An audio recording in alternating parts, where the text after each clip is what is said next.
नमस्ते दोस्तों। जब निफ्टी ऑल टाइम हाई पर होती है या लगातार नए पर नया हाई बना रही होती है तो ज़्यादातर इन्वेस्टर का कंसर्न यह होता है कि जो भी प्रॉफिट्स उन्होंने बनाए हैं कहीं वो वाइप आउट ना हो जाए। अगर आप में से भी कुछ इन्वेस्टर ऐसे हैं जिनका सेम कंसर्न है तो आप सही वीडियो देख रहे हो। बहुत ही सिंपल स्टेप्स को एडोप्ट करके हम अपने रिस्क को कम कर सकते हैं। तो डायरेक्टली उन स्टेप पर जाने से पहले और आज के बिजनेस इस पर डिस्कशन स्टार्ट करने से पहले मैं पार्थ गढ़वी मार्केट मल्टीबैगर में आपका स्वागत करता हूं। ऐसे ही डीप रिसर्च कंटेंट देखने के लिए चैनल को सब्सक्राइब करें और बेल आइकन को हिट करें ताकि आपको मार्केट के अपडेट्स मिलते रहें। ऑल टाइम हाई मार्केट के सिनेरियो में जो हमें फर्स्ट स्टेप परफॉर्म करना है वो यह है कि मेजर इंडेक्स की वैल्यूएशन को चेक करना है, क्योंकि अगर निफ्टी ही हाई वैल्यूएशन पर ट्रेड हो रही है तो वहां करेक्शन के चांसेस काफी बढ़ जाते हैं, क्योंकि वहां एक छोटा सा रीजन भी बड़ी करेक्शन लाता है। एंड जब निफ्टी में करेक्शन होती है तो उसका इंपैक्ट ज्यादातर स्टॉक पर देखने को मिलता है, एक्सपेक्ट की जो काफी अंडर वैल्यूड हो। एग्जाम्पल के लिए हमने यहाँ पर निफ्टी के प्राइस टू अर्निंग चार्ट को लगा लिया है एंड 5 ईयर के टाइम फ्रेम को सिलेक्ट कर रखा है।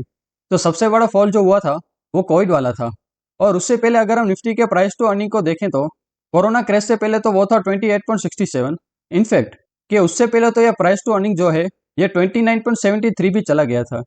दूसरा जो फॉल और कंसोलिडेशन स्टार्ट हुआ था वो हुआ था रसिया और यूक्रेन वॉर के साथ, और उस समय जो निफ्टी का वैल्यूएशन था वो था 25.37। फ्रेंड्स, खासकर अगर हम कोविड वाले केस को देखें तो निफ्टी का वैल्यूएशन अगर इतना हाई नहीं होता तो ये फॉल भी उतना बड़ा नहीं होता। तो यहाँ हम देख सकते हैं कि 28 के अराउंड का पी काफी रिस्की है एंड कोई भी रीजन मार्केट में करेक्शन ला सकता है। तो प्रिकॉशनरी मेजर में हमें क्या करना है कि निफ्टी का पी जैसे ही 26.5 के ऊपर जाता है तो हमें अलर्ट हो जाना है। लेकिन प्रेजेंटली अगर हम निफ्टी का पी देखें तो वो है 23.52, जो कि ओवर वैल्यू तो बिल्कुल भी नहीं है। Q3 भी अभी एंड हुआ है एंड अगर कंपनीज के रिजल्ट भी अच्छे आते हैं तो निफ्टी का वैल्यूएशन और भी फेयर हो जाएगा। काफी सारे इन्वेस्टर के माइंड में ये भी क्वेश्चन होगा कि मान लो निफ्टी का पी हायर तो नहीं है लेकिन इतना बड़ा अपरन हुआ है तो यहाँ पर प्रॉफिट बुकिंग भी हो सकती है। तो मैं बताना चाहूंगा कि अगर प्रॉफिट बुकिंग के कारण कुछ करेक्शन होती है तो वो इतनी सीवियर नहीं होगी।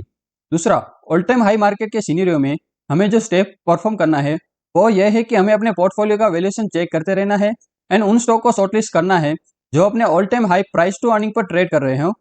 हम उन स्टॉक में प्रॉफिट बुकिंग कर सकते हैं या पार्शियली प्रॉफिट बुकिंग भी कंसीडर कर सकते हैं, एंड कुछ ऐसे स्टॉक को कंसीडर कर सकते हैं जो काफी फेयरली वैल्यूड हो या अंडर वैल्यूड हो।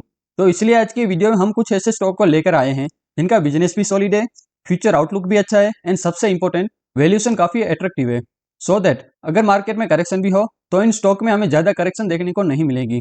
बिजनेसेस हमने सारे सॉलिड उठाए हैं। इस वीडियो में हम बिजनेस एनालिसिस पर ज्यादा डीप नहीं जाएंगे लेकिन चार्ट्स को हम जरूर देखेंगे। तो वीडियो में आगे बढ़ने से पहले मेरी मोटिवेशन के लिए वीडियो को लाइक करिए। चैनल को सब्सक्राइब नहीं किया तो आपसे अनुरोध करता हूं कि आप चैनल को भी सब्सक्राइब कर लें और बेल नोटिफिकेशन को भी ऑन करें। तो पहली कंपनी जिसे हमने कवर किया है वो है आइसर मोटर। लेकिन क्यों आइसर मोटर? तो पहला कारण है कस्टमर प्रेफरेंस में चेंज। यहाँ कस्टमर्स अब एंट्री लेवल बाइक्स की जगह मिड साइज मोटरसाइकिल को प्रीफर कर रहे हैं।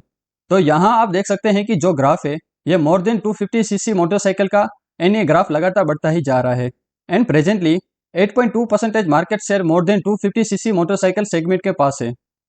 दूसरा रीजन है आइसर मोटर का बाकी ऑटोमोटिव कंपनीज के कंपैरिजन में कम सिक्लिकल होना। तीसरा रीजन है मोर देन 125 सीसी बाइक्स में कंपनी द्वारा अपने मार्केट शेयर को बढ़ाना, एंड वो मार्केट शेयर प्रेजेंटली 32% हो चुका है।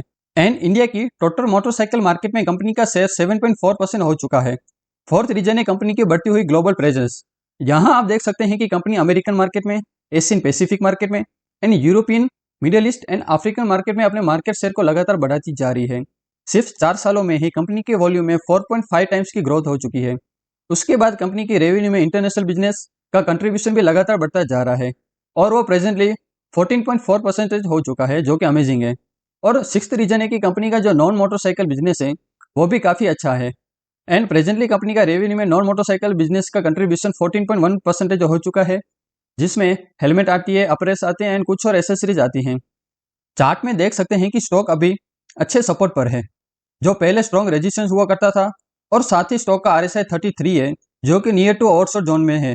और अब चार्ट में देखें तो पता चलता है अभी जिस रेंज में प्राइस है वहां से ही बिग मूवमेंट आया था, मतलब ये रेंज बड़े बायर्स की है, जो थोड़ा मार्केट का लुक अच्छा होने पर बिग बाइंग देखी जा सकती है। तो यहाँ से रिस्क कम है और स्टॉक का अपसाइड पोटेंशियल ज्यादा है, एंड बिग बाइंग आने पर इसमें short term target and long term target अच्छी हो सकता है, वो भी इजीली। एंड कंपनी का पी देखें तो 3 इयर्स के लो पर है, जो कि इस स्टॉक को और भी अट्रैक्टिव बना देता है। अभी इसका पी अराउंड 28 है एंड मीडियन पी 42 है, सो स्टॉक अभी अच्छी वैल्यू करता है एंड इस कंपनी में डाउन साइड रिस्क कम है। नियर टर्म में अपसाइड पोटेंशियल भी अच्छा है और लॉन्ग टर्म के लिए भी सुटेबल है, इसलिए इस कंपनी को आप स्टडी कर सकते हैं। नेक्स्ट स्टॉक जिसे हमने शॉर्ट लिस्ट किया है वो एक बैंकिंग स्टॉक है एंड प्रेजेंटली बैंकिंग स्टॉक काफ़ी रीजनेबल वैल्यूएशन पर अवेलेबल है एंड करंटली बैंकिंग स्टॉक की जो मूवमेंट है वो काफ़ी स्लो हुई है। बैंकिंग स्टॉक के रेवेन्यू और नेट प्रॉफिट के ऊपर कोई भी डेंट नहीं आया है। स्टॉक का नाम है सिटी यूनियन बैंक, लेकिन why City Union Bank? Friends, Covid के बाद बैंक के जो ग्रॉस एनपीए ये काफ़ी बढ़ चुके थे एंड नेट एनपीए भी काफ़ी हायर जा चुके थे। नेट एनपीए कोविड के बाद 11,900 करोड़ हो चुके थे एंड प्रेजेंटली ये 10,400 करोड़ है। एंड मैनेजमेंट ने इसे हाईलाइट भी किया है, उनके जो नेट एनपीए हैं वो प्री कोविड लेवल पर आ गए हैं एंड ये एक अच्छा साइन है। एंड बैंक के पास अभी स्कोप है कि वो अपने gross NPA and net NPA को और भी कम कर पाए, क्योंकि बैंक्स के केस में सबसे इंपॉर्टेंट उनकी एसेट क्वालिटी ही होती है। उसके बाद बैंक का जो कॉस्ट ऑफ फंड है वो भी कम हुआ है एंड बैंक के रिटर्न एसेट लगातार बढ़ रहे हैं और बैंक के जो नेट इंटरेस्ट मार्जिन है वो भी इनलाइन है विद लार्ज बैंक जैसे HDFC, ICICI, axis bank, Kotak Mahindra bank, जो कि आमतौर पर हमें 3 से 4.5% के बीच देखने को मिलते हैं। यहाँ पर हमने सिटी यूनियन बैंक के वीकली चार्ट को लगा लिया है। आप यहाँ पर देख सकते हैं कि कोविड से पहले सब कुछ अच्छे से चल रहा था और स्टॉक का प्राइस भी लगातार हाई पे हाई बनाता जा रहा था। जनवरी 2020 में स्टॉक प्राइस ने अपना हाई लगाया था, उसके बाद कोविड के कारण गिरावट होती है और स्टॉक प्राइस वहीं का वहीं पड़ा रह जाता है। मेन रीजन ये था कि बैंक की एसेट क्वालिटी थोड़ी खराब हो गई थी, जो कि फिर से बेटर हो रही है एंड ज़्यादातर पैरामीटर्स जो हैं वो प्री कोविड लेवल पर आ चुके हैं। लेकिन वहीं अगर आप बैंक की वैल्यूएशन देखें तो प्राइस टू अर्निंग हमें 3 ईयर्स की लगा लेते हैं, तो 3 ईयर के बेसिस पर देख सकते हैं कि प्राइस टू अर्निंग वैल्यू सबसे कम लेवल पर है। इवन कि जो कोविड वाला टाइम था तब भी जो प्राइस टू अर्निंग वैल्यू थी वो ज़्यादा थी एंड आज बैंक कोविड वाली वैल्यूएशन से भी सस्ती वैल्यूएशन पर अवेलेबल है। इनफैक्ट अगर आप 10 ईयर का प्राइस टू अर्निंग का चार्ट देखें तो 10 ईयर के बेसिस पे भी आपको सबसे लोअर वैल्यूएशन देखने को मिलेगा। तो ऐसे में जब ज़्यादातर पैरामीटर्स प्री कोविड पर लेवल पर आ चुके हैं तो स्टॉक प्राइस को भी अपने प्री कोविड लेवल पर जरूर जाना चाहिए।